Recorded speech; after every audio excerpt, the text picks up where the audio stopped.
someone came and wrote you a check, I don't know how much the business is worth, maybe 100 mil, would you take it? But you have to leave and you can't have another nursery. No, I probably couldn't take it. The offer is too low, or... Buddy, today we've got a really special podcast for you. We interview our good friend Chris Lucas from Hello Plants. He's the director, founder, and CEO. He is brilliant at what he does. And I'm not talking just about horticulture here. I'm talking about sales, marketing. I'm talking about the whole lot. He built his business from scratch, and it's a really inspiring story. Now, I always wanted to get a lot of brick and mortar businesses on the show because I believe that, online business is one thing, it's quite difficult, but actually running a physical location with physical employees that aren't overseas is really difficult. And this guy gave some really good advice on how to do so. We actually recorded a part 2 as well that we're releasing soon that actually includes us walking through his nursery and actually physically learning about the whole business and everything like that. But this one we recorded in a studio. It's very well put together and it's really, really fun to film and even more fun to watch. So grab a pen and paper, make sure you write this stuff down. Once again, you're listening to the Flight Path Podcast. This is Chris. I'm Tom. Let's talk. Okay. Hello. Exactly. Yeah, it's my trademark. Founder of Hello Plants. Very, very successful plant nursery. What would you call yourself? I'm a horticulturalist and a marketer. Done. Yeah, definitely. I'll tell you what. This guy's ads have appeared all over my TV, all over my phone, everywhere. King of Facebook ads. And I want to ask you a few questions. Now, most podcasts would ask about business, would ask about success. I want to ask about you specifically. Yeah. So before we started rolling, we were talking about recessions. We were talking about money problems, stuff like that. I'd love to know if you had a big shiny, imagine this, you had a big shiny reset button. Yeah. Doing the things you've done, the successes, the losses, whatever it is, would you click it? No. Beautiful. Now I've gone broke in the last few years, right? And about 10 years ago, and I did it real tough and rebuilt my business. And what happened to me in that was a fabulous education. Since I was a little kid, I always made lots of money, and I was a bit a bit arrogant and a bit, and so going broke made me gentler, less arrogant, more willing to observe. Had to work things out a lot. Had to be more honest, work harder, and I've learned a lot. And I think that I've got an edge in my business now that I didn't have before, where I can do much better than before. Absolutely. And I think that I always live by is that, number one, experiences are more important than the value in your pocket. So, like I was telling my friend before, go broke doing experiences like that, having fun, things that you remember. That's more valuable to me than anything. Yeah. But regarding that, I remember before this, we were having a very interesting conversation about the recession. Right. And you were talking about your competitor, right? Yeah. I would love to know about this. Look, I've been working on a little project. I've had a particular goal, and I've been working on it. And just before I came here, one of my staff said, "Look, the bloke from up the road there with the pot shop, he rushed in here, and he's hardly sold a pot in 2 weeks, and he's really worried, and he needs to talk to somebody about it." And because he can see that our business is really quite busy, and we're not doing so badly. And I realised that it just struck home to me that there really is a recession occurring. People are pulling back on retail spending, and what I've been working on is the idea of having my sales rise when the natural inclination would be for the sales to fall. And the reason why I wanted my sales to rise is that if my sales rise, other people in the industry will look to me as a solution. Definitely. And they'll come and offer me support and help and good deals and things like that. And I can actually turn a rise into a boom. And because what I've observed, I've been through several recessions in my business life, and what I've observed is some people go broke, some people just struggle and have a terrible time, and a few people do really, really well. And I decided I'd like to be one of the people that do really, really well. But what I've worked out, I think anybody could, if anybody understood what I've worked out and what I'm working on, anybody could decide whether or not to have a recession. Definitely. Like you could actually decide and either have a recession or not have a recession. And even a country could decide. But that would be a bigger job. Oh, of course. Yeah, geez. Well, that was very interesting. I have a few more questions. We might have to cut it here for 2 seconds. I need my phone. Just 1 second. I had some specific questions I want to ask you. Is it okay, Ben? Okay, nice. That was really interesting. Anything coming to mind? Anything you want to talk about specifically? I want to go to hello and find ways to promote your business a little bit on this. Yeah. So, Do you know, if you wanted to kind of, the thing that I use to understand myself, right, is that my dad had this flower selling business when I was a kid. Mhm. And when I was about 5, I was desperate to become one of his salespeople, one of his flower salespeople, because they used to buy motorbikes and do really well. They were young guys and they do really well out of it. And I figured I needed a motorbike and needed to do well like these guys, you know. And at any rate, Dad would never even talk to me about it. And and one day under the house, we had visitors coming, and Dad was under there swearing and cursing.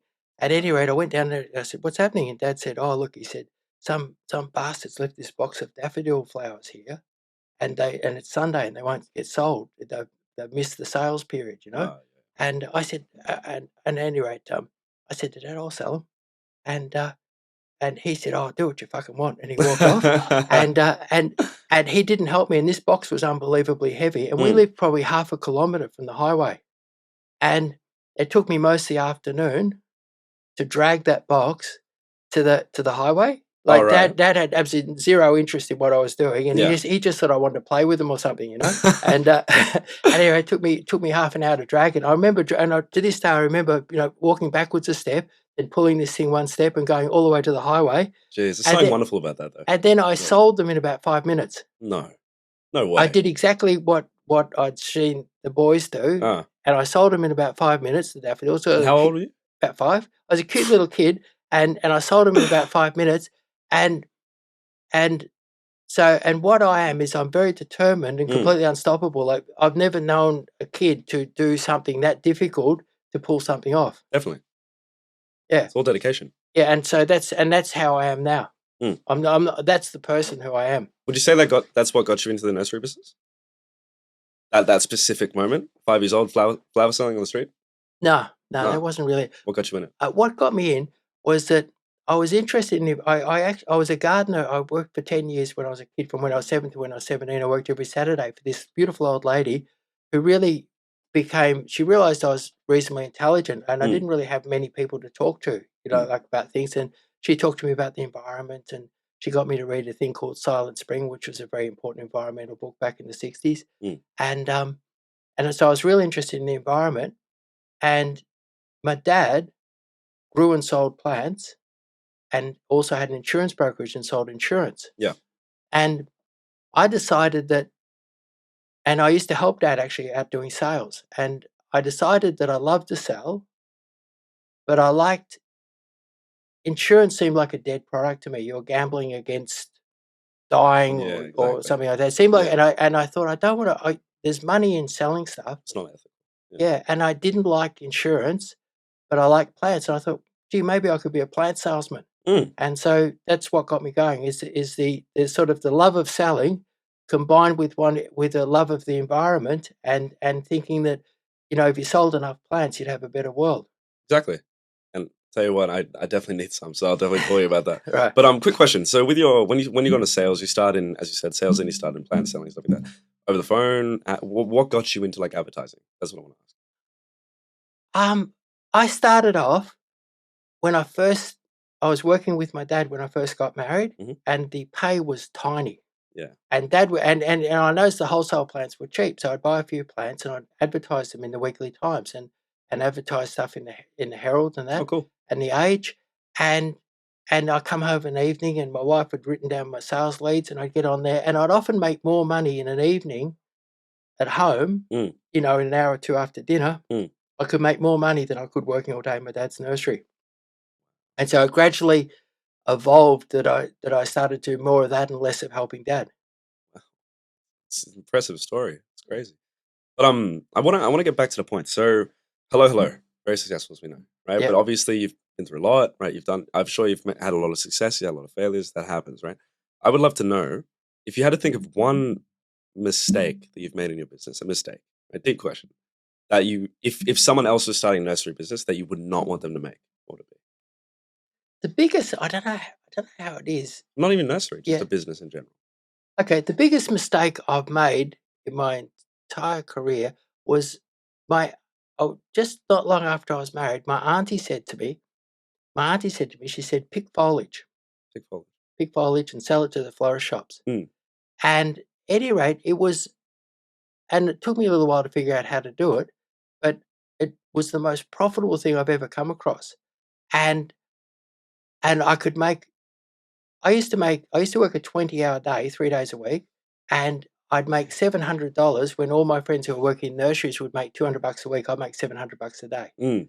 And Crazy. what I did was I didn't invest that money back into, it was called foliage, back into foliage. I invested it into growing and selling plants. And because I was obsessed by growing and selling plants. And really, it would have been vastly more profitable to have invested the vastly, incredibly profitable foliage money back into foliage. Oh, of course. Yeah.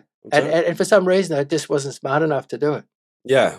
Well, would you say that, so going back to that point, if I was a random business, for me, for example, investing back into the business is the most important part.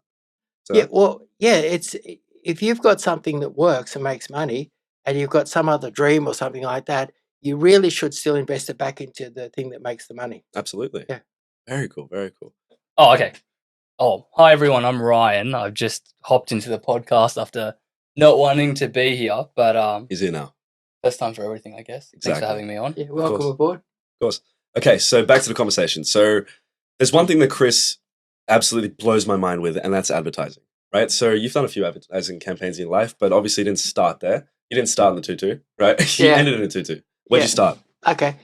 I started off advertising in newspapers and signs, and even the way I sold flowers was a technique that I learned from my dad. Where I used to sell 200 bunches in a day up on the side of the road when I was a kid, and other kids would be up there with 10 or 12 bunches, and they'd have trouble selling them. And sometimes I'd actually go buy the bunches from the other kids and resell them when I was running short.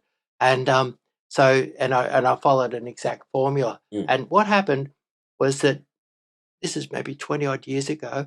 I was doing a little bit of radio advertising, and every couple of weeks I'd come up with a new idea for advertising, and we were struggling. And I was in partnership with another chap in the nursery, and he said to me, he said, if we can't figure out a way to get our sales up, he said, we might as well just close up shop and sell up everything, because he said we're just not good enough. And at any rate, so I got invited to an ARN conference in Hong Kong, Australian Radio Network, and it was to help with it was advertising creative. But I thought it'd probably be a bit of a booze up and stuff like that, a bit of fun.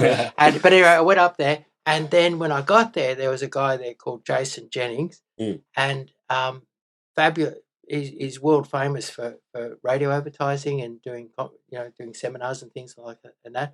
And we had 3 days of lectures, and the lectures were really intense. But what was different about me and everyone else there was all these guys there that were all the top guys from Melbourne and Sydney, who do advertising, and they all wrote pages and pages of notes. And anyway, I only wanted one thing. I wanted to go home and really lift my sales. So I only wrote 3 things down on a bit of paper. So I had an A4 sheet sitting there for 3 days. I wrote down 3 things. What'd you write?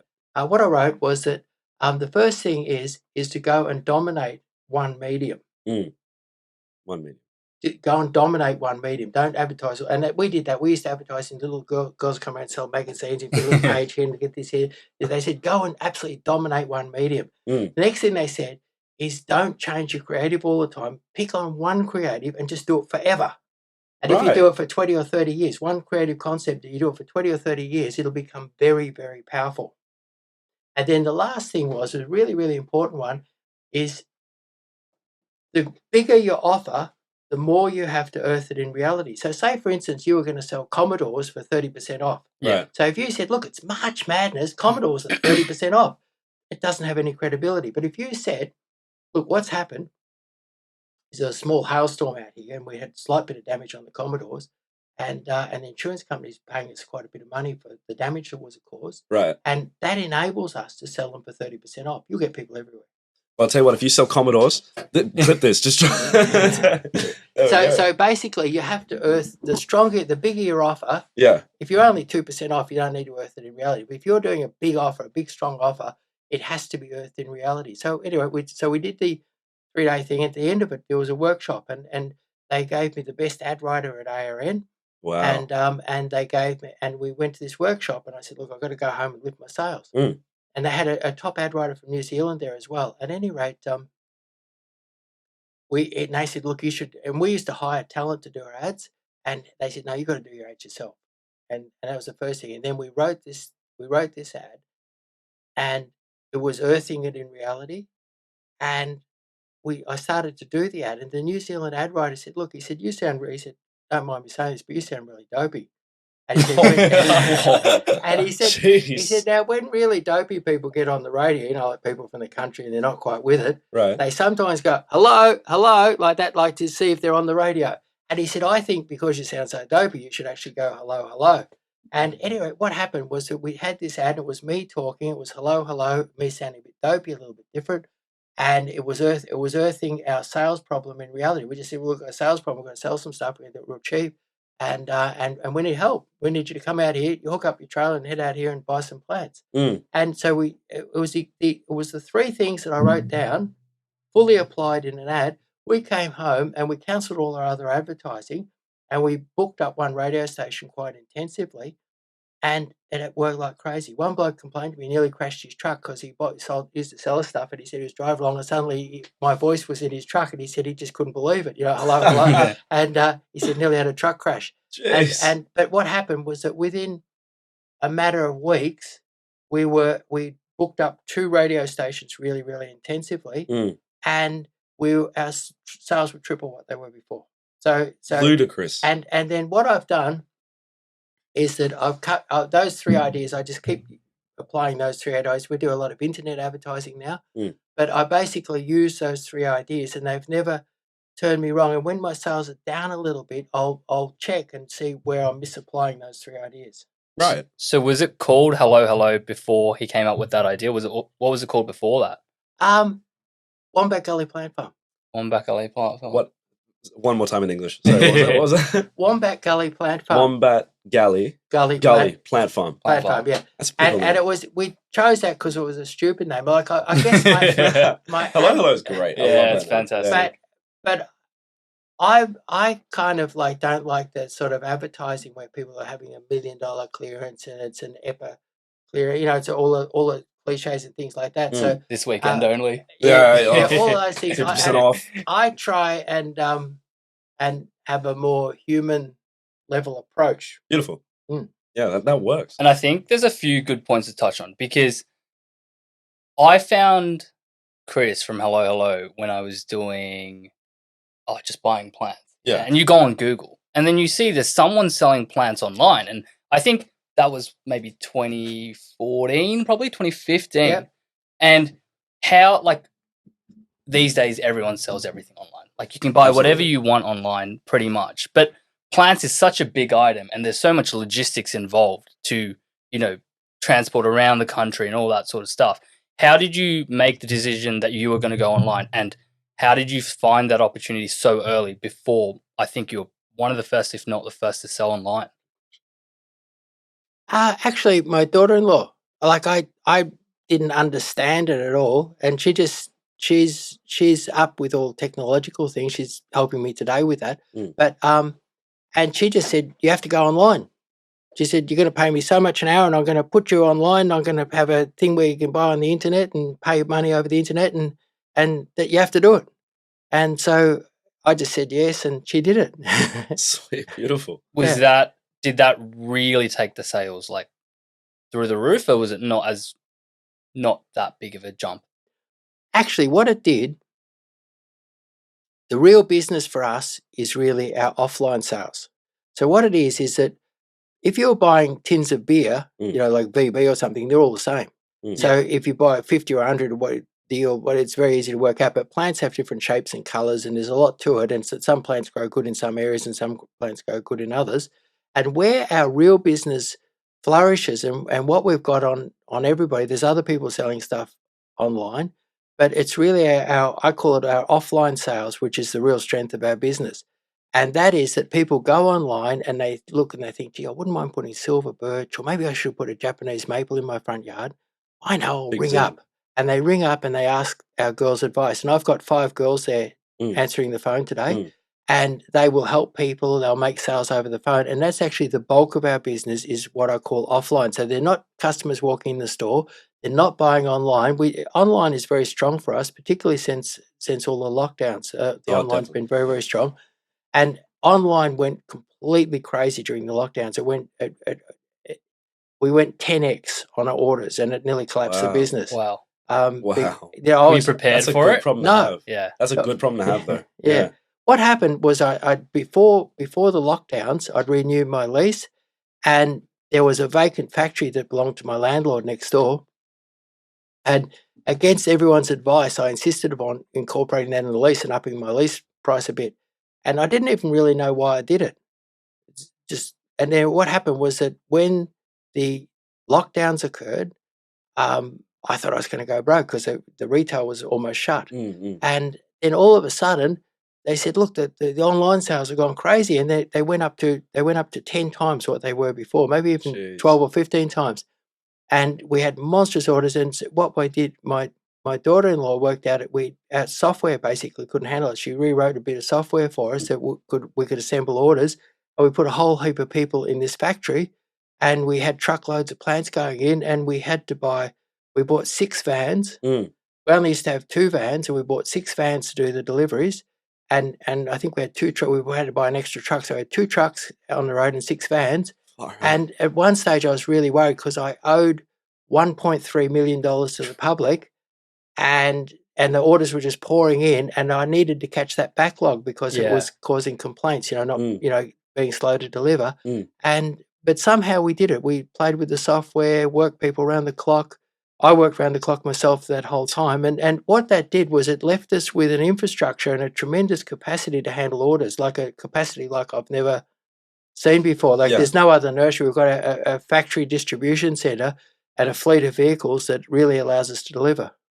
How many vehicles do you have now? I've got, I've actually got 7 vans. 7 vans. And I've got 1 truck that I use on the road. I'm actually replacing. I've got 2 at the moment, but I'm actually going to just keep it to 1 truck. Based on how hard there's one question I have to ask. Your routine must be so to the point. Like, when do you wake up? Like, how do you get your work done? Because you do so much. Like, just based on how hard it was to get in contact with you, I know you do a lot. And by the way, speaking of contact, your voicemail system for Hello is awesome. Amazing. I love it. We love it. When I was on hold in the car, it was the only time I've been on hold and I've actually enjoyed it. Thanks. That's fantastic. But everyone call hello plan. Spam the phones. Yeah, but I need to know your routine. Like, when do you wake up? I like to get going about 5 a.m, but I can't always do it because sometimes I work late overnight and it's pretty hard to get going at 5. But I like to be going at 5. I like to be on the go and have things worked out before the sort of the problems of the day hit, Definitely. And then most days I'll work till 7:30 till 9 o'clock. All right. And I do 7 days. And then occasionally my partner and I have bought a farm. Congratulations! Recently, yeah, congrats, yeah. And occasionally I'll get away and have a day on the farm. So, right. Well, where's the farm? What's whereabouts? It's we bought 50 acres in Shepparton. And Congratulations! Thank you. Thanks. Yeah, congrats. And it's a wonderful place, and I hope to grow plants there, and I want to get my retail going well enough that I can go up there and grow plants. So that's actually a pretty interesting part of your business that. You don't actually grow the plants at the moment, do you? I do grow a lot of plants. You do grow a lot of plants? Yeah. And I think a big reason for our success and our ability to do things is that I was brought up growing plants. I've grown my dad used to grow millions of plants. He was a fabulous nurseryman. I've grown hundreds and hundreds of thousands of plants myself. And our nursery is actually different to most. I have a different definition of a nursery to most people. Like a nursery, our nursery is a place where plants are repotted, divided, they're worked on, they're pruned, they're shaped, they're topiarized. Things are occurring there. There's quite a lot of staff, and they're working away, and they're growing and producing plants there. I have to cut you up. I have no topiarized. What does that mean? Because when you said that, I thought topiary. Topiarized, shaped. Topiarized. Shaped. Yeah, okay, yeah. Cool. And so I've got all of that happening within the nursery, whereas a lot of nurseries are a place where they buy plants, they sit them there until they sell them or they rot or they discount them and get rid of them. And basically there's no nursery operation on the plants, whereas I have a vast amount of plants there, and there's actual nursery activity occurring on those plants every day. Right. Yeah. And so I'm involved in that, but I'd like to spend more time on I'm very, very interested in horticulture, and I've invented like a few of the popular plants around the place. I've invented or found or put on the market. Can we talk a bit about that? Because that's pretty interesting. Because there are some plants, like I've seen the box Oz. Was that yours? Sort of. Oh, But certainly the name. What happened was that I was in partnership with this other guy, and he had an argument with somebody about a payment or something. He said, "Look, you'll have to go sort it out." And I went up there, and I was talking to the guy and sorting it out. And he had this amazing hedge. It was just the most fantastic hedge. And I went over and touched it. It just felt fabulous. I'd never seen a hedge like it before. Super clipped? Yeah, super clipped. And it was just around his nursery. And I said, "What is that?" And he said, "Oh, it's Lanissera nitida." And I said, "How long did it?" And it looked like it was 20 years old because they normally take a long time to grow box hedges. And anyway, I said, "How long did it take to grow that?" He said, "It took 2 years." Wow. I went back to my partner. I said, "Look, I found a way to make millions." And he said, "That's always the best conversation." Yeah. And he said, "What is it?" I said, "Well, it's this plant." And I said, "You can grow." I said, "Instead of taking years to grow a box hedge, you can grow a box hedge, a little one, in 12 months." Just and I said, "It's cheap and easy to produce." That in itself is an offer. Yeah, and I said, "It's cheap and easy to produce." I said, "Well, let's just mass produce it and we'll make millions." And he said, "Look," he said, "we'll start off small and we'll build it up." And I said, "Fair enough." And we started off real small. And in the end, a friend of mine was a linguist, and I went to them with the problem of how to name it. Like I wanted to name it something, and we called it Box Oz. Box Oz. Box Oz was the name. And then I wrote a book about it. Oh, you wrote a whole book? It's only a tiny book, but I wrote a book, and it took me, I think, a week to write it. And I got someone to illustrate the book with beautiful old-fashioned looking line drawings. And we grew hundreds of thousands of them. We put it on TV, and I think at our peak we were selling $100,000 a week worth of Box Oz. It was a multi-million-dollar product. Just the one. But what we did with the Box Oz, we had little ones, we had medium ones, we had big ones, we had topiaries, we had all sorts of things. And when you walked into our nursery, there was a beautiful display of topiaries and all different sizes and that. And people wanted a cheap, fast box-style hedge, and it just at the time. Yeah, at the time, and it just went like crazy.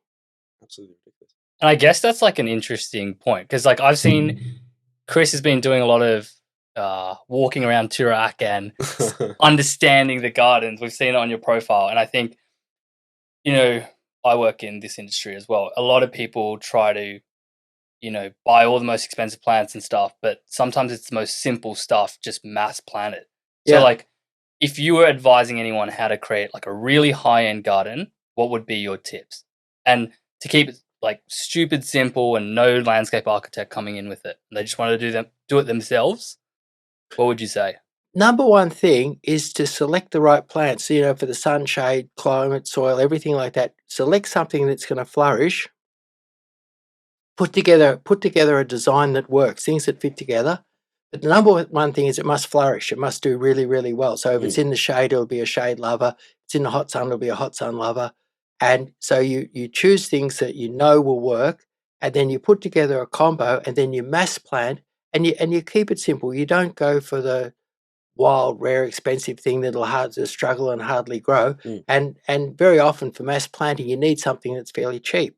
Like an interesting thing is that one of the cheapest plants around is a silver birch. Yet when you plant a group of them in a garden, they look really classy. It's sort of like a cheap way of owning a fabulous thing like silver. And actually, for years and years, one of the wealthiest people probably in Victoria or Australia has been shopping with me, and he owns lots and lots of properties, but he fills them all with silver birches because silver birches look classy, and he comes in and he haggles on price on the silver birches. And he buys the smaller, cheaper ones, but they look classy, and they're cheap and they're fast and they're easy to grow. So like silver birches are a thing that I'll often use and that's the example of the type of plant. It's a plant that's easy to grow, fast to grow, cheap to buy, mass planted, looks fantastic, and there's plenty of sort of sneaky or cheap, easy ways to have it looking really classy. Yeah.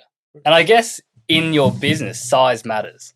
Of course. Because those plants that are older, people will pay for that time to get that time back so they don't have to, grow their boxus or their ficus or whatever.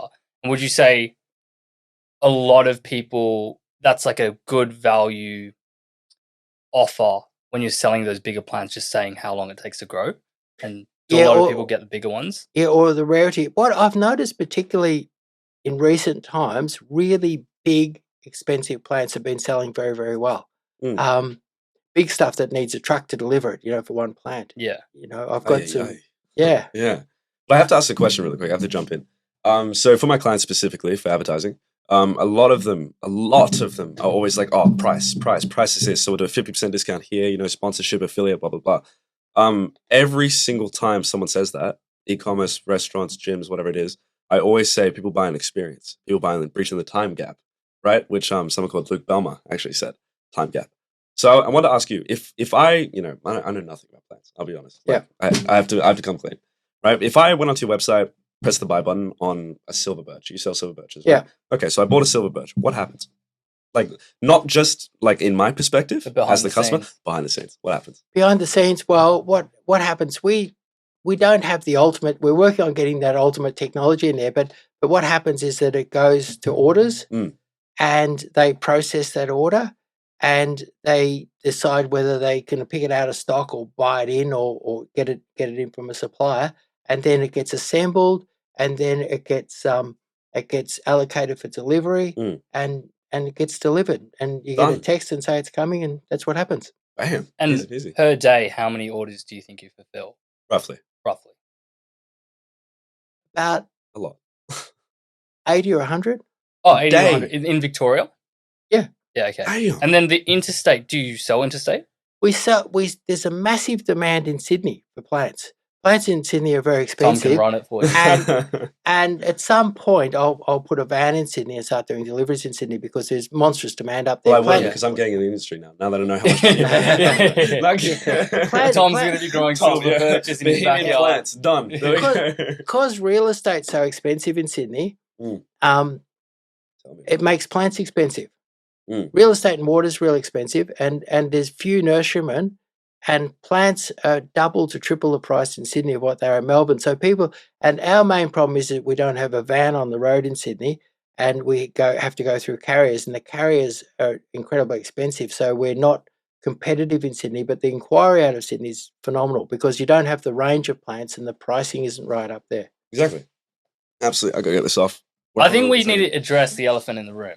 How did the tutu start? Because the tutu's iconic. And that was like, I think when you said the three things you wrote down was do the creative part, do it for a long time, and you'll be known for it. And I think you are known for the tutu. Before you answer that, I have to be honest. When I saw that, I thought, this guy's a lunatic. And then I realized you're a genius. That's incredible. Yeah. The tutu is a funny story. What happened was that when I got back, I'd written that ad, and I'd written it with the help of some guys over there in Hong Kong. And the New Zealand ad writer, he put in the idea of hello, which was absolutely ingenious. And so what happened, we came back, business was booming, and I'd written that first ad. I'd actually handwritten that first ad with people's help. So I used to write my ad. And then it became a sort of, at the first ARN sort of weren't that excited about it, but it became a cult thing and people everywhere were talking about it. Our business was booming. We opened other stores.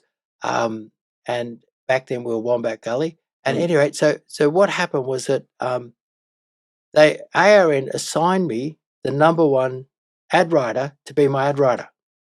Yeah. Wow. And I thought, how the hell, if I'm writing these ads, this is the same conference, right? The ARN conference. Following on from that, this is 6 months later. They assigned me when it became a sort of a cult thing. That particular ad became. I was writing it every week, and when it became a sort of a cult thing, they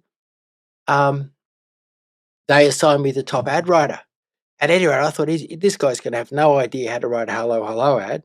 And so what I used to do was ring up once a week and dictate an ad to him over the phone so he could type it. And he was insulted by that and didn't like it. And it was fair enough. And anyway, so one day what happened was I dictated the ad to him, and it was about, and I was selling plants so cheap because I wanted to be loved. That was what the theme of the ad was. And it's always just been some silliness about it. So anyway, he typed back and this ad, and it was about the fact that I wanted to be loved. I was selling plants cheap, but it was also the reason why I always wore a pink tutu.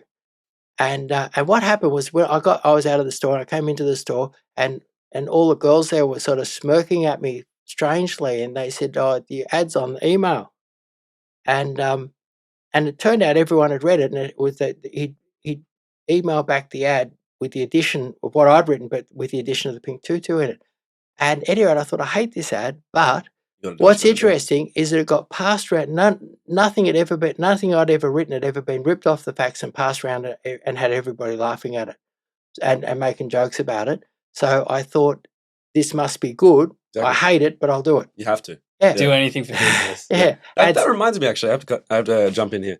An old client, right? We're still good friends. I won't reveal the name. But he had a gym, right? So him and his partner had a gym, Rouse Hill, somewhere there. And basically, he one time there's like this cross country event, right? Running event in where is it? Rose Bay, right? Bay. Rose Bay, near there. And everyone was running, and we came up with this stupid strategy, right? He had to wear a dinosaur outfit with his logo on it, and he was passing out water bottles. Right? That's what I'm saying. So people, especially in business nowadays, are so focused on looking professional, wearing a suit and tie to work, driving a Porsche. But everyone forgets that in order to get to that point, you have to do the embarrassing stuff sometimes. Yeah. And not everything in business is flash, right? As you know. Yeah. So that pink tutu thing made you look like a lunatic at the start, but now I bet everyone's laughing now. Yeah. But you're the one laughing now. Yeah, that's right. Yeah. Crazy. And then would you say like you still work day to day in Hello Hello? So you've been doing this how many years from when it really started taking off to now? How many years has it been?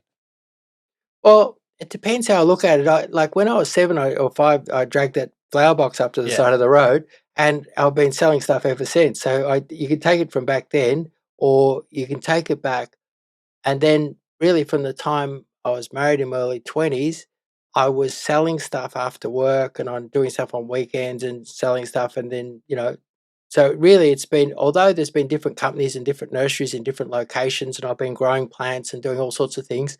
I've really done it all my life, but the business that I have now, after I went broke, started just on 10 years ago, and it is what it is today. Yeah. Perfect. Do you mind if we touch on like the being broke part? Because a lot of people listening, I think that target audience is like young business owners, and I think inevitably someone will go broke. Yeah, and it's like, do you think when you came back, it just made you way stronger? Yeah. And like, what were the mental challenges you faced like during that time, and why did you say, okay, I'm going to get back up and I'm going to do the exact same thing again and to make go this again? To make this easier, hold on. Younger you. Okay, so obviously less handsome, right? Obviously, less driven, but I'm younger you. Talk to me. What'd you say? Okay. Do that. Well, lessons. The thing was that I failed at what I was doing. I failed to achieve what I wanted to do, and I saw that I'd failed. And I decided that I really couldn't move on or do anything else until I succeeded at what until I showed myself that I could do what I set out to do. So it's the same as dragging that box of flowers up to the half a k to the edge of the road. I decided that I wouldn't do anything else in business until I proved to myself that I could make a success of what I was doing. And did you have a lot of people saying, "Oh, you should get a job, or you should, get get in a different business"? And I guess you spent your whole life at this point like dedicating it to horticulturism. Yeah, and it's like the personal relationships, like, did they suffer during that time as well? Like, not really. Like you find out who your friends are. I like that. Yeah, so you find out who your friends are, and so you end up with almost a totally different group of people. And like some nurserymen were really good to me. Yeah. I'm just thinking of like Dan from Dan's Plants, for instance. He lost 70K with me when I went broke, and he's been best friendship. Yeah, and he's been really good to me ever since. Dan. And just his sort of belief and confidence in me was just something that helped me get back up and go again. And one more time, touching on the broke part. I'm sorry to keep bringing it up. It's just obviously our target audience is people my age and Aaron's age, with the same age, 21. When you hit the floor, right, with that kind of thing, did you also hit the floor up here, or just in the pocket? Would you say? I think I was affected mentally by it. Like there'd be something, like I felt that I'd failed. Yeah. And I wasn't, although I was determined to get back up again, I wasn't sure that I could. Yeah. So it took a bit of work and a bit of study and a lot of application to get back up again. And then, like, did you just study the last time, like your business, because of how it failed? Did you just study that, and then when you got going on the next time, was that the second time, or was that the second nursery you had, the one that you run now? Hello, like second name? I've had 3 names actually over the years. Yeah. So on the third time, were you just like, all right, I've had all these mistakes, I know exactly what to do, and you're just like, what's that quote? Is it Bruce Lee? Bruce? Be like water? Be water? No, it's you'd rather be a warrior in a garden than a gardener in a warfield. That sort of thing. Whoa. How have I not heard that? Yeah, I love that. Bruce Lee. Is that Bruce Lee? What was it? A warrior? You'd rather be a warrior in a garden than a gardener in a warfield. Yeah, right. Yeah. So did you say you were the warrior in the garden? Third time around, you said, no matter what, I'm just going to do this. Like anyone can say anything, I'm going to sell the plants. Yeah, I had real determination. And I didn't, and there was times where, like to get it back up and running with just a tiny bit of money, there's times where I put in a 36-hour day, just gone straight through. Absolutely. And there's been... No food, nothing, just straight. Oh, I ate. Oh, you ate? But in sleep. 36 hours of just... Yeah, 36 hours. Yeah. 36 he doesn't do this. Oh, sorry. You do this. Oh, sorry. Yeah. There we go, my bad. Yeah. I forgot I had to arm wrestle with this guy before he destroyed me. So absolutely I'm in the wrong industry, man. Yeah. So I just... And I wasn't exactly sure what to do, but I just thought if I did what I thought I could do hard enough, I'd be there. That's good. Did you have there's another question I want to ask. It's not that deep. These conversations will get deeper as we go. Yeah. I promise. But recently, just going personally, a few days ago, right, I had a lot of sales, right, and to the point where I didn't know what to do with it, right. Yeah. And I, like my guy right here, just started like that, right, and it got really scary. Now you've done an insane amount, and you're selling 100, as you said, 100, 150, something like that every day. So I'm positive that you've had this moment where your guy started going when you started doing sales and everything like that. Well, with the lockdowns, I only like to. I'm happy if I've got $100,000 or $200,000 worth of orders to deliver. That's healthy. Mm-hmm. But it went to about 1.3 mil or 1.4 mil over lockdown. Yeah, like that. Was that in 1 week or like? No, we're a couple of weeks behind. Yeah, but that was how much behind. I was delivering flat out, and I owed to the public. I always look at what I owe. Yeah. And when you say owe to the public, do you mean the plants? Yeah, if I got $200,000 worth of orders and that I haven't delivered, that's a $200,000 debt to the public. I like the way you think about that. That's good. Yeah, a lot of people just think like, oh, it's just money in the bank, So no, it's a debt. Yeah, it's a debt, and it's money in the bank after you deliver, and so you don't really have the money until you've delivered it. So at that point, I had a heap of money in the bank, but I owed 1.3 million to the public, and so that really worried me because I think we worked out we're only delivering like $30,000 or $40,000 a day, and I sat down I had a fabulous manager at the time. He's away at the moment, unfortunately, but I had this fabulous manager, and we sat down. We said we need to deliver $100,000 a day worth of plants, or we're sunk. And most people we need more sales, but you're just we need to deliver more of the stuff we already. That's crazy. Yeah, so we had to deliver. We worked out that we had to deliver $100,000 a day worth of plants, or we'd be buggered. I'd be on TV with a bag over my head, taking all this money. The current affair will go into. Yeah. Oh my god. And so and we sat down and worked it out that we did ads for drivers. We bought 4 vans. Staff would have been tough. Yeah, so it was getting staff and it was tough. We got one guy in and he did in about 10 days he did $50,000 worth of damage to our fleet, wrecking things. He's just a weird guy. And what? So and we're trying to, because you're dragging in lots of people. And there was all sorts of problems because we had to drag in a big crew of people and we had to get new equipment and we had to have new software and we had to do everything and then quickly get it up. And we knew that we couldn't handle it until we got 100 to 100K a day worth of deliveries. And so that was my period like that. And I couldn't sleep. I was just work till I dropped and then wake up really early in the morning. But now you're at relative peace, right? Yeah, that's right. Yeah. But that lasted. To catch up with that took quite a few months. Of course. Yeah. Absolutely crazy. And then I guess like coming with all this success obviously comes money. And did your life change that much, say, from when your business was saying making 100K to where it is now? Would you say your life has changed personally a lot? Like, have you changed your lifestyle, or do you just do the same old thing? I haven't really changed much at all, apart from the odd day on the farm. Yeah. I really haven't changed anything. And I guess like Tom asked the question before, if this button was the reset button, would you take it? But if someone came and wrote you a check, I don't know how much the business is worth, maybe 100 mil. If someone wrote you a check for 100 mil, would you take it today? But you have to leave and you can never work. You can have your farm personally, but you can't have another nursery. No, I probably couldn't take it. You couldn't take it? No. You love it that much. The offer is too low, or no, just don't even get there. Yeah. No, look, there's in horticulture. Yeah.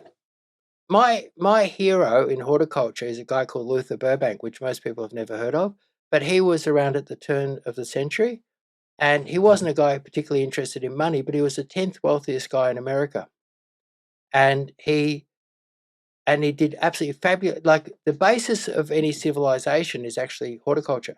Like without horticulture, you don't, because what happens with horticulture, a few people could produce the resources that can keep many people supported. So you can have philosophers and artists and politicians and all sorts of other people when you have some sort of good system for producing food and clothing and things like that. Story. Keep going. So basically, and the person, Luther Burbank, wrote 2 sets of encyclopedias, which I've got original copies of his encyclopedia. He wrote 2 sets of encyclopedia. He made his fortune at a very young age and then bought himself, with his fortune, he bought himself 2 properties, and he had about 1,000 acres where he did horticultural research and development.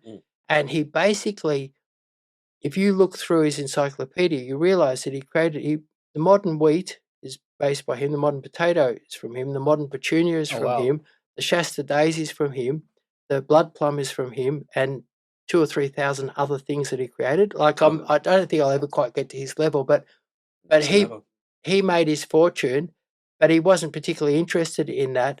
He was interested in horticulture, and horticulture is vital for the survival of a civilization. Like people don't realize how vital it is. Super vital.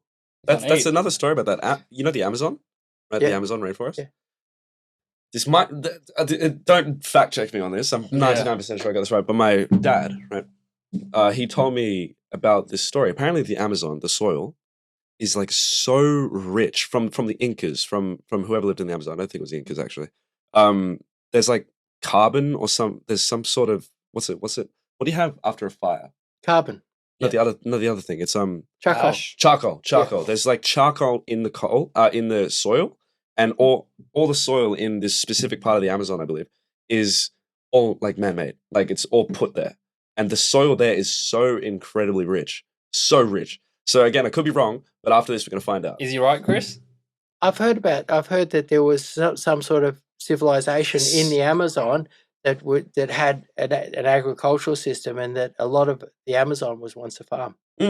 Yeah, that's it exactly. Yeah. I'm so glad I got that right. Do you think this is actually a strange topic, but like now you've got, when you're getting your building permit done, you need either the water tank, you need the vegetable garden. Do you think we're going to move to a civilization where more and more people grow their own food? Interesting question. You've got, like I feel like I'm interested in growing food for my family on my farm, and I think that just the way our economic structure is, I think that people may be forced to produce more of their own food, and then also there's quality problems in the food that we're getting now through the supermarket chains and things like that. And I think people for health reasons, may want to bypass those quality problems. So I think there'll be a greater urge for food production in the future. You a chess player, Chris? No. Not? Okay, well, I'm going to ask you this question. I was better at drafts. Oh, drafts. Well, simple game. I think the analogy will still work, but on the chessboard, obviously, you have the pawn, which moves 1 or 2 squares, and then you have the horse, which can move around. Yeah. Right? So would you call yourself, are you a one step at a time type of person, or are you jumping around the chessboard with business? I'm jumping around the chessboard. I've kind of got an idea for what I want to be doing in about 5 or 6 years. What's that? Beautiful. Can you reveal it? Yeah, I could reveal it, but it's really weird. Plant domination. Plant domination. Which is the world. Yeah. What I'm interested in is that when I was 7, I went door knocking and got myself a gardening job. And then I became quite a good gardener. By the time I was 17 or 18, I was lots of key gardens in the little town where I lived would use me as their gardener. And I have a real interest in gardening. And anyway, what I can see is I expect that lots and lots of people 5 or 6 years from now will have a robot helping out around the house. Yeah. Well, yeah. And have you seen the Boston Dynamics? No. There's a company called Boston Dynamics which build these humanoid robots. Oh yeah, it's crazy. It's mind blowing, absolutely mind blowing. And actually, one more thing. There's this. Again, my dad told me this. There's one ad, or there's something on the news where they've got this robotic dog, right? And apparently it's to help disabled people, but they've attached an assault rifle to it. So what? I don't know where this came from, but there you go. Robots with assault rifles. Apparently that's needed. And now I know they've got those little, they're pretty expensive, those robot mowers. You just put them there. Yeah. And they're silent as well. And they're silent, It's crazy. And you can have someone mow your lawn 3 times a day. And I'm the type of guy who trips on a Roomba. Roomba. Imagine that little safety hazard going around. Well, what my plan is to have a piece of technology that would allow your robot to press a button or go to a particular point and become Chris the gardener. And then what he could do is survey the garden and using central intelligence, he would know when to spray or prune the roses. He would know what to do and when to do it. And he would know where to get the products that he needed and how to get the products that he needed so that a person could actually have a garden that the robot did. Because, I live on a looked after bigger plot of land, and people don't realize that it's a lot of work. Yeah. Even 1,000 square meters is a ton of work. And, when you go to the nursery, you get excited, you buy all the plants, you put them in, you got your hedges done. And then you realize you got to pay someone over $100 an hour. And I had someone quote me the other day to trim my hedges, $300 an hour for it. Wow. Yeah, and he came from far away, and he said, I'm the best of the best. And I was like, so you're a professional hedge trimmer? And he got so angry at me. He said, I'm a horticulturist. And I guess if you have a big plot or even that, and you're having someone trim your hedges every day, clipping the roses, that it would be crazy. Would I have a tutu? I think it would. The robot would definitely need to put on a tutu when it became Chris the gardener. Just comes out as soon as But I think that a robot all that a robot would need to do the garden is to have the right sort of plug-in knowledge and AI because they already have those apps where you can go to the plant and it tells what disease or something like that. Those constructive AI things. And they can already know what sort of plant this is. The plant identifying it. I don't know what it's called. Do you think that's good for humanity? Do you think this whole there's this I'm not sure if you know about it, but there's this massive boom of AI technology now. Oh, it's crazy. It's pretty crazy. There's an app called Midjourney which designs things. For example, you want a water bottle, right? You want to sell water bottles. You go on Midjourney, say design a water bottle, and it designs the most incredible thing ever, right? And it's frightening, but I don't think it's good now. It's funny because I think many years ago when people were thinking about AI, they were like, okay, all the day-to-day tasks mowing the lawn and stuff will all be automated, and all the books will be automated, but then all the creative jobs will be the ones that are left. But it seems in the last 2 months, 6 months of AI, it's all the creative stuff that's actually being AI'd. Exactly. And everyone thinks for some reason, every time people talk about the downsides of AI, everyone automatically thinks, oh, they're going to take our jobs, blah, blah, blah. And it's not that. To me, it's going to, like, I don't think there's anything wrong specifically with AI. I think there's a problem when AI starts dominating life. So, for example, as you were saying with hedge trimming or whatever it is, there's some things I believe that humans should still do. Right? I'd rather not trim my hedges. I know you'd rather not, but hear me out, right? Because like these little jobs here and there, like just for some reason, every time I think AI, I think of that movie. What's that movie with when they're on space and WALL-E? Have you seen WALL-E? No. Okay, well now you have to watch it. You have to watch WALL-E if you want to create a robot. Yeah, because they're all like going around this ship in space. They're moving to another planet, something like that. I don't know the plot. Don't quote me. And they're all in these chairs, and they just go around. They're doing nothing. They're all fat, everything like that. I don't know. To me, I just think there's some things that was in 2007 as well. Look at me go. Yeah, wisdom, infinite knowledge. There we go. Yeah. Exactly. I think AI. I just thinking. AI is potentially the most dangerous thing facing humanity right now. And it's going to be.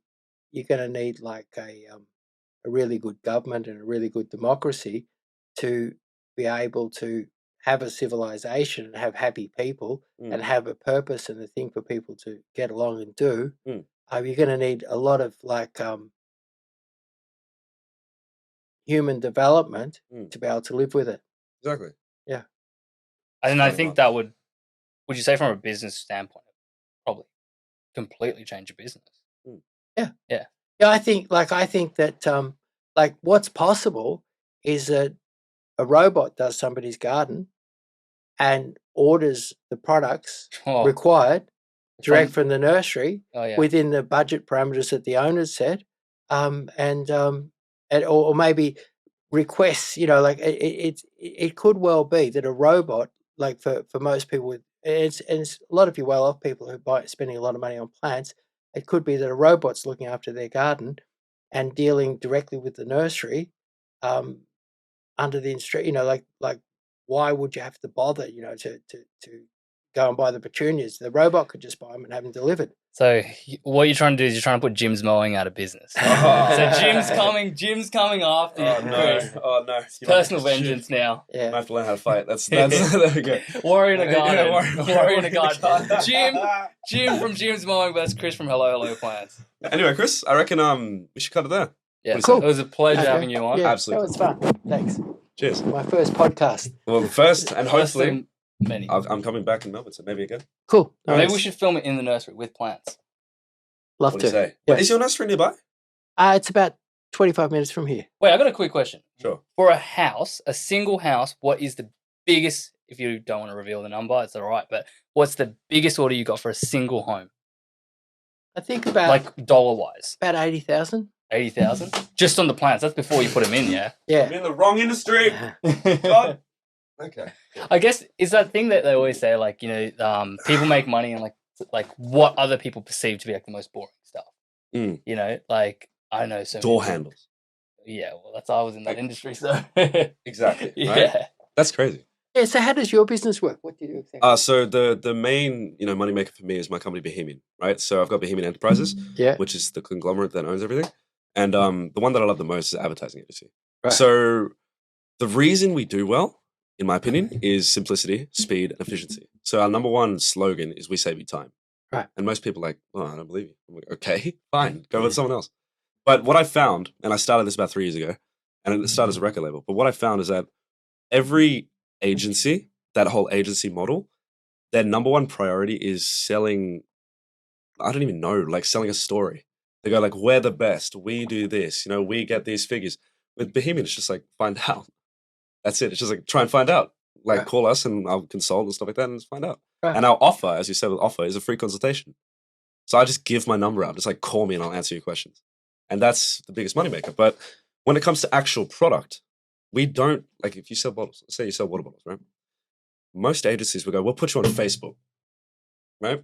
For us, it's like, we'll take this and find as many ways to sell it as possible, get you everywhere. Like even my Instagram, for example. Oh my God, I pop up like 5 times a day on his phone and he hates me for it. I'll be working there, I'm like in my full focus mode, and then he'll be there working, and then my phone just like beep, beep, beep, beep, beep, beep, beep, beep. And I've got him staying at my house for a few days, and he's like, "I bet it's me. Check it. It's Tom Barkley. It's Tom Barkley. It's Tom Barkley. I'm like, please stop, please." Yeah, but please the whole stop. point, the whole part with that is that most people think to grow on social media, for example, you have to provide value, which of course you do. But the value they provide is always to help them. Like, it's clear that it's helping them. The value we provide is just like, here's how to sell water bottles. This done. It's like steps, actionable steps. But everyone's like, in order to sell water bottles, you have to make sure you know, something like that. Have a stupid slogan, great logo. But in this, it's like you go into business to make money quickly. So why then? You're wasting your time, right? So as you said, what we do is we take this and put it everywhere. Billboards, cinema, TV, Facebook, LinkedIn, Spotify. It's the opposite of his strategy, actually. Everywhere, right? Wherever you want. So again, you sell phones, you sell Apple phones, for example. One strategy you could have is you could have an app on the App Store, whatever it is, right? Let's call it Coasters, right? Coasters. Yeah. You have an app. They download it, it's like a blog. Or they download it, it's like genuine, actionable information, right? For example, let's do one right now, plants. Okay, what's your best-selling plant right now? English box. Okay, you advertise the English box and you're like, before you order, learn about it here. Download for free, right? You download the app and it's branded as your app, but it's all specific information on that plant, right? Because you obviously need direct value, right? Yeah. And then at the end of that, you can convert. And people who go like, buy our plants because we're the best on their ads, in my opinion, works a little bit. But if you have value that people can retain for a long time and go back to, that is the real sale. And I think with his business, I think the most valuable is like, you know, I don't think there's actually that much landscape architect information. Like, yeah, you can look online. Like, do you make a lot of information?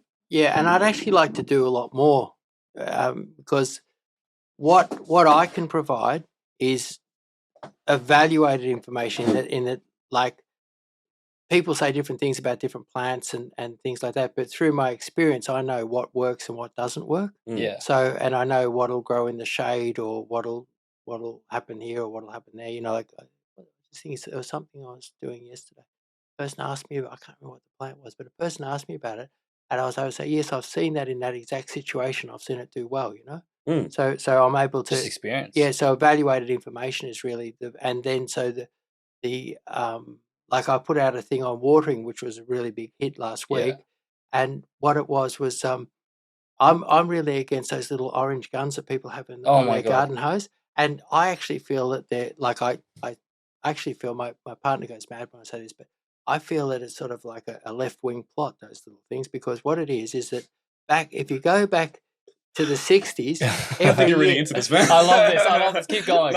If you go back to the 60s, every year they'd build a new reservoir, you know, and we feel like we're going ahead. Yeah. And all of a sudden, back in the 70s, it became politically unsavory to build reservoir. They finished off the Thompson scheme, which is a massive big reservoir, and then they didn't build any more. And Melbourne's growing like crazy out everywhere, and we started to have water shortages. And the next thing, they said you had to use these little half-inch hoses with the little tiny gun on them. And the thing is that they make this hissing noise. And that hissing noise is a little thing that they put inside them to stop the water coming out.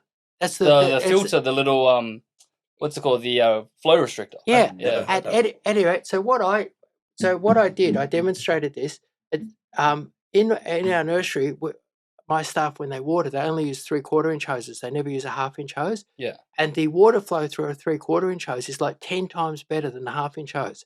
And so we have 3/4-inch hoses, and then I bring in a rosette that comes from America that's 50 or 60 years old, and it doesn't make any noise. It's silent, and the water just gushes through it. Anyway, I did a demonstration, which was really a big hit online, that I got one of those little guns, and I put it in a 9-litre watering can, and it took 45 seconds to fill. And then I hooked up the 3/4-inch hose to the same tap, turned it on full, exactly the same, had my American rosette on it, which makes no noise, just beautiful. Yeah. And it's just the water floods out. And then I put it in the watering can, and it only took 10 seconds to put 9 litres in there. Yeah. So that would mean that if a lady was out there watering her garden, like I see people out there, there's little hoses out there in a hot night and they're doing that, and you know that they're not putting out any water. But they don't know. They think they're watering. And you've got nearly 10 times as much coming out of your 3/4-inch hose with your proper rosette on it. But so we put out evaluated information and I do it from my experience because I've had to water plants, and if I use those little guns, all my plants would die. Well, I guess like when you have plants, the only thing you can control, like obviously there's sun, but you can't control it, but you can control the water. Yeah, Do you that's know what right. I mean? Yeah. And it's like, I'm not sure if you've ever watered the garden, Tom, in your so- life. sorry But, about that. Of course, you know, man, you oh my buy all God. these expensive plants, and then a lot of people just don't put irrigation in. Yeah. And that blows my mind, because it's like you're spending 10, 20 grand, and then you're going to sit there wasting your own time watering these plants like this. Like, if you like it and like you've got the time, go for it. 85% of people, I reckon, like they should have irrigation. Like, instead of buying the biggest plant, buy the medium-sized plant, or buy the big plant and the irrigation. Yeah, But I often say to people that you'd be better off saving your money, buying a smaller plant and doing everything else right, using the right soil, the right fertilizer. Like if you spend big on a big plant and then you don't give it the rest of what you need, which is some good soil, some fertilizer, some irrigation, maybe some soil wetting chemical, depending on the situation. But it's better, you're better off to save money on your plant, buy a smaller plant and do all the other stuff. Yeah. Would you ever sell the irrigation? Because I guess that's like you know how people have supplementary products to their business. Like, that's a big supplementary product. And it's I love it. The actual irrigation tool? No, you like plumb them in the ground. It's amazing. Cool. Okay, I love it. Like, we have it installed. 5 a.m. you just hear it go, and it just sprays everything. If it rains, it doesn't water it. It's brilliant. It's like the best thing ever created. It's something I'll get to eventually, but not right now. We're just focused on the plants at the moment. One medium. That's 100%. it. Medium strip, that's the way. But there's one thing that I need to see. I need to see your nursery before we leave. Oh, let's go. Should we go? Yeah, we 20 should. minutes, right? Yeah, come on. Yeah, 23 minutes, sorry. Pleasure. Awesome. That was great. Fantastic. Yeah. Okay, cool.